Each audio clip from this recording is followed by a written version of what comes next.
93.5 red FM पे एक कहानी ऐसी भी, प्रवीण के साथ।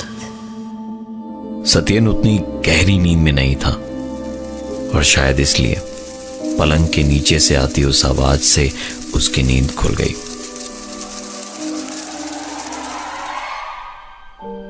हर रोज की तरह उस आवाज को रोकने के दो ही तरीके थे, या तो बिस्तर पर हाथ से थपथपाए या तो लाइट जलाए। लेकिन उसका भी कोई खास असर नहीं होने वाला था, क्योंकि लाइट को बुझाते ही और थपथपाना रोकते के साथ ही वो आवाज वापस शुरू हो जाती।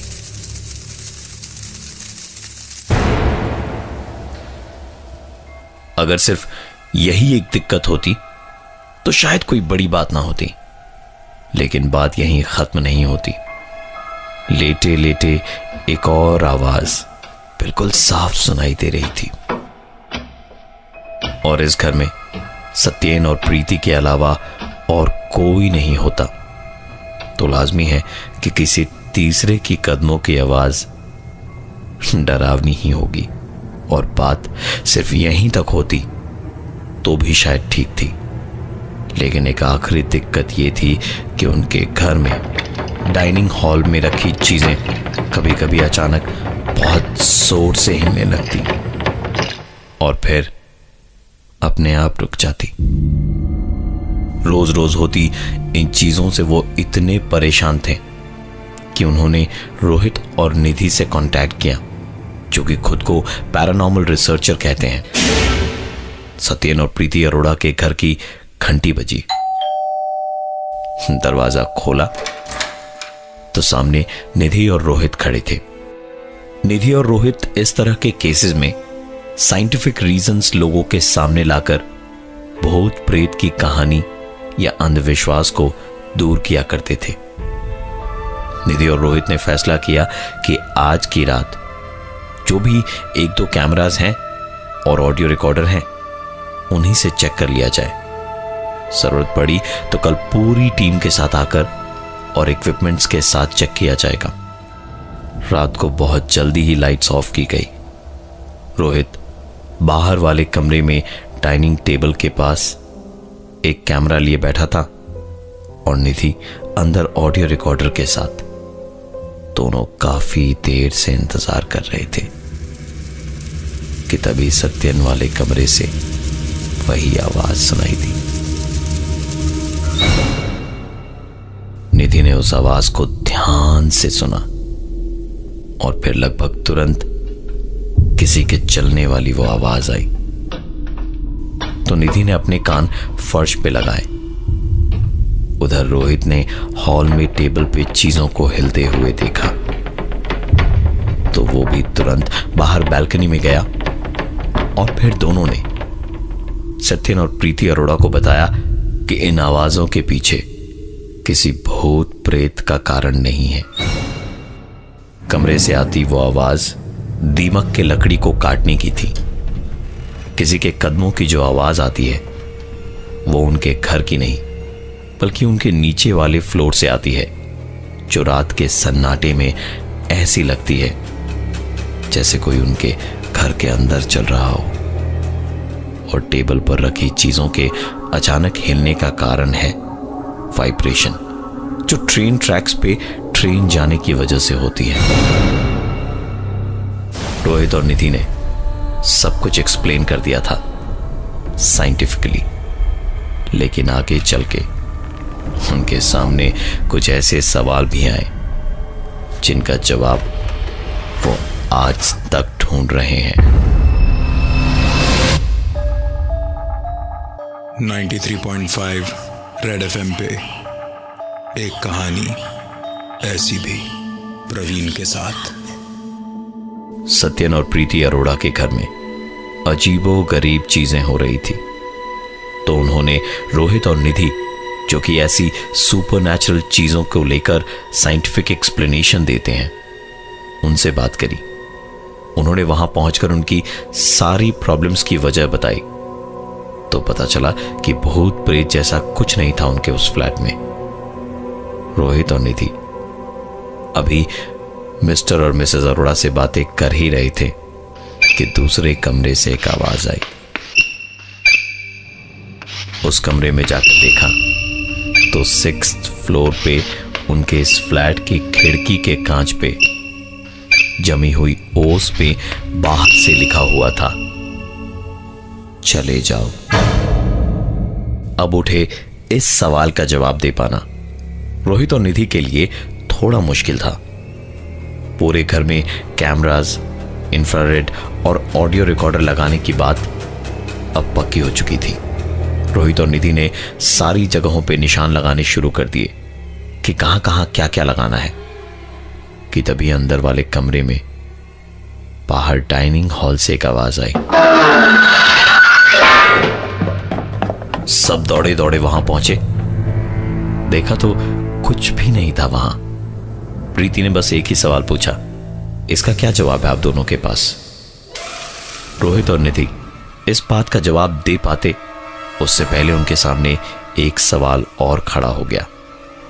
अंदर वाले कमरे से जहां से वो लोग अभी अभी आए थे वहां से एक जोरदार आवाज आई। ये आवाज टीवी के चलने की थी। उस रात के लिए रोहित और निधि वहां से निकले और अगले दिन वो दोनों अपनी टीम के बाकी के 2 लोगों को भी लेकर आए। सत्यन और प्रीति के फ्लैट के बाहर ताला लगा हुआ था।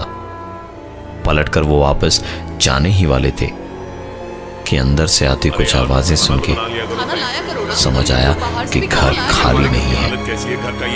घर के बाहर लगे ताले को तोड़ने की जब आवाज आई तो सत्यन और प्रीति भी दरवाजे के इस पार पर चौंकन्ने हो गए। दरवाजा खुलते के साथ ही पहला सवाल रोहित ने सत्यन से पूछा, ताला क्यों लगा रखा था आपने गेट के बाहर? सत्यन तो घर के अंदर ही था। उसने कहा, मुझे तो कुछ भी पता नहीं, आप लोगों ने दरवाजे पर दस्तक दी तो पता चला कि ऐसा कुछ हुआ है।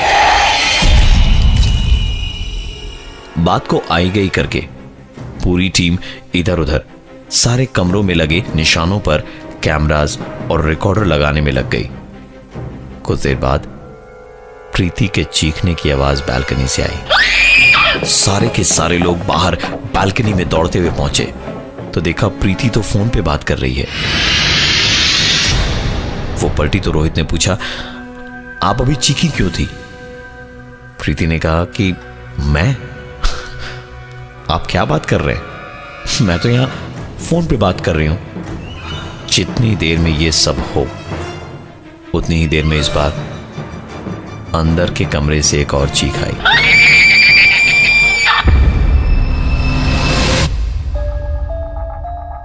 .5 रेड FM पे एक कहानी ऐसी भी प्रवीण के साथ। सत्यन और प्रीति अरोड़ा के फ्लैट में हो रही अजीबो गरीब चीजों को सुलझाने के लिए पैरानॉर्मल रिसर्चर रोहित और निधि आए तो कई सवाल उनके सामने आए जिनका जवाब उनके पास नहीं था। कुछ चीजें तो फिर भी ठीक थी, लेकिन उनके पहुंचने के बाद से जैसे सब कुछ पहुंच के बाहर था। कभी कोई अजीब आवाज आती तो कभी टीवी अपने आप चलने लगती, कभी 6 तल्ले की खिड़की पे बाहर से कुछ लिखा हुआ होता। और हद तो तब पार हो गई जब एक एक करके 2 चीखें लगातार उस घर में गूंजी, जबकि घर के सारे लोग एक साथ ही थे। जैसे ही अंदर से चीख सुनाई दी तो सब के सब बालकनी से अंदर कमरे में भागे, लेकिन अंदर कोई नहीं था। रोहित और उसके दोनों साथी कैमरास और रिकॉर्डर लगाने में लग गए थे और निधि इस घर की ओनर प्रीति के साथ किचन में उनसे बातें कर रही थी। निधि उस वक्त किचन में ही थी जब उसने धीमे से तेज होती हुई एक आवाज सुनी। निधि को पहले लगा कि प्रीति शायद कुछ काट रही है, लेकिन जब कैंची की आवाज के साथ उसे किसी के कुर्राने की आवाज भी आने लगी तो उसने पलट के देखा और उसके गले में आवाज जैसे अटक के रह गई हो। प्रीति के हाथों में कैंची थी और उसके लंबे बाल बुरी तरह से कटे हुए थे। चेहरे पर कटने के कई निशान थे। पूरा फर्श बालों से भरा था। निधि चीखने ही वाली थी कि जैसे उसका सपना टूटा हो। वो पलटी। प्रीति गुनगुनाती हुई अपना काम किए जा रही थी और सब कुछ पहले जैसा एकदम नॉर्मल था। उधर दूसरी तरफ टीम के दोनों लड़के अंदर वाले कमरे में कैमरा और रिकॉर्डर लगा रहे थे। जहां कैमरा लगाते हुए एक लड़के ने कहा, पक गए हो यार इन सब से, इतने घरों में गए हैं लेकिन कोई भूत प्रेत आज तक तो दिखा नहीं। यहां भी कौन सा दिखने वाला है, ज्यादा से ज्यादा क्या होगा, ये पीछे पड़ी कुर्सी अभी थोड़ी सी हिलेगी, फिर किसी के कदमों की आवाज आएगी और पलट के देखूंगा तो तू वहां। उसने तुरंत वीडियो कैमरा चेक किया तो उस कमरे में उसके अलावा और कोई नहीं था जब ये सारी बातें कह रहा था। और सही में वो चेयर अपनी जगह से हिल रही थी उस वीडियो में। उधर टीम का दूसरा मेंबर ऑडियो रिकॉर्डर लगाते लगाते अपने आप से बोल रहा था, इन रिकॉर्डर से तो अच्छा टॉकिंग टॉम है, कम से कम जो बोलो वो दोबारा तो बोल देता है। इतने घरों में गए हैं लेकिन कोई आवाज नहीं सुनने मिली आज तक। उसने मजाक में टॉकिंग टॉम ऑन करके कहा, भूत प्रेत नहीं होते हैं। फोन से आवाज आई, भूत प्रेत नहीं होते हैं, भूत प्रेत नहीं होते हैं, भूत प्रेत नहीं होते हैं, भूत प्रेत नहीं होते हैं, भूत प्रेत होते हैं। रोहित और सत्येन डाइनिंग टेबल पर बैठे बैठे बातें कर ही रहे थे कि अचानक रोहित का चेहरा बदलने लगा। उसकी नजरें टेबल पर रखी बॉटल पे अटक गई और उसके मुंह से निकलती भारी सी आवाज के साथ साथ टेबल पर रखी कांच की सॉस की बॉटल अपने आप हिलने लगी। रोहित जैसे जैसे उसे देख रहा था उस बॉटल का हिलना बढ़ता जा रहा था और तब तक होता रहा जब तक बॉटल टेबल से गिर के टूट नहीं गई।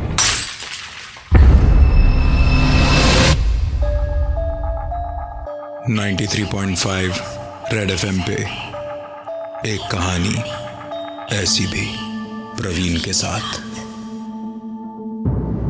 सत्येन और प्रीति के घर में रोहित और निधि अपनी पैरानॉर्मल रिसर्चर्स की टीम के साथ पहुंचे तो रोहित, निधि और उनकी टीम के दोनों लोगों के साथ कुछ ऐसी चीजें हुई जिनके बारे में उन्होंने सपने में भी नहीं सोचा होगा। आज तक की उनकी केस हिस्ट्री में सबसे इंटरेस्टिंग केस था ये। रोहित के देखने से जैसे ही वो सॉस की बोतल टूट कर गिरी तो जैसे रोहित बेहोशी से उठा हो, वो एकदम पागलों की तरह सत्येन से बोला, मैंने अभी कुछ किया ना, कुछ ऐसा किया ना मैंने जो मुझे नहीं करना चाहिए था। सत्येन बोलता भी तो क्या बोलता, वो कुछ बोल भी पाता इससे पहले ही रोहित खुद बोला, मैं जानता हूं कुछ किया है मैंने, इसलिए तो मैंने कैमरास लगाए हैं यहां पे, अभी चेक कर लेता हूं। इतना बोलकर उसने कैमरे पर फुटेज देखी और वो वीडियो फुटेज देखते देखते ही उसकी आंखें चौड़ी होती गई। वो बच्चों की तरह डरने और रोने लगा।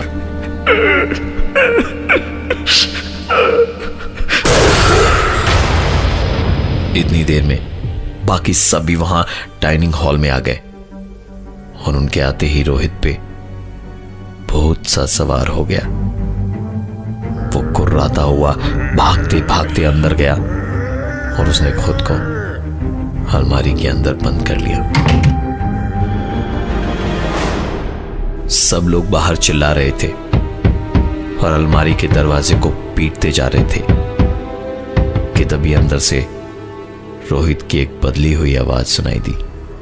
सत्येन, तुम समझते क्यों नहीं? ऐसे कैसे चल पाएगा? कैसी भी हो, छोटी मोटी नौकरी हो, हम दोनों को करनी पड़ेगी सत्येन। ऐसे तो हम सड़क पे आ जाएंगे सत्येन। प्रीति, मैं क्या कुछ नहीं कर रहा हूं? हर तरफ तो हाथ पैर मार के देख लिया मैंने, कुछ नहीं हो पा रहा। उधार बढ़ते बढ़ते इतना हो गया है कि चुकाने में ये जन्म कम पड़ जाएगा। घर की ईएमआई, गाड़ी की ईएमआई, सब कैसे होगा? रोज लोग जान से मारने की धमकी देते, तुम्हें मारने की धमकी देते। सत्येन, किसी और के मारने से अच्छा है तुम मुझे जहर दे दो और मैं तुम्हें। हम दोनों सुकून से एक साथ रहेंगे। हाँ प्रीति, यही सही होगा। इसके बाद कोई आवाज नहीं आई और अलमारी का दरवाजा धीरे से खुला और रोहित निढाल सा होकर बाहर आया। अब तक कोई घटना के बारे में इन सब के बीच बातचीत चल ही रही थी कि पीछे एक आदमी खड़ा था जिसने उन्हें देखते ही पूछा, आप लोग कौन हैं और ताला तोड़कर अंदर कैसे आए? रोहित ने कहा कि दरअसल मैं रोहित हूं और ये निधि है, हम पैरानॉर्मल रिसर्चर्स हैं। इस घर से हमें कुछ कंप्लेन आई थी तो हम उसे ही देखने के लिए यहां आए थे। ये सुनकर उस आदमी ने कहा, ओ तो आप हैं वो। मैं 2 दिन से आपके फोन को ट्राई कर रहा हूं लेकिन आपका फोन ही नहीं लग रहा। आपको मैंने ही बुलाया था लेकिन यहां नहीं, ठीक इसके नीचे वाले फ्लैट में, लेकिन आप यहां आ गए। अरे साहब, ये घर तो पिछले 8 सालों से बंद पड़ा हुआ है, ताला लगा हुआ है। यहां रहने वाले मियां बीवी सत्येन और प्रीति ने जहर खा के आत्महत्या कर ली थी। मेरे 2 लाख रुपए भी निकलते थे उनसे। रोहित, निधि और उनकी टीम को अपने सारे सवालों के जवाब मिल चुके थे, लेकिन सवालों के जवाब मिलकर भी कई सवाल आज भी सवालों के कटघरे में खड़े हैं। मैं हूं प्रवीण और ये थी आज की एक कहानी ऐसी भी।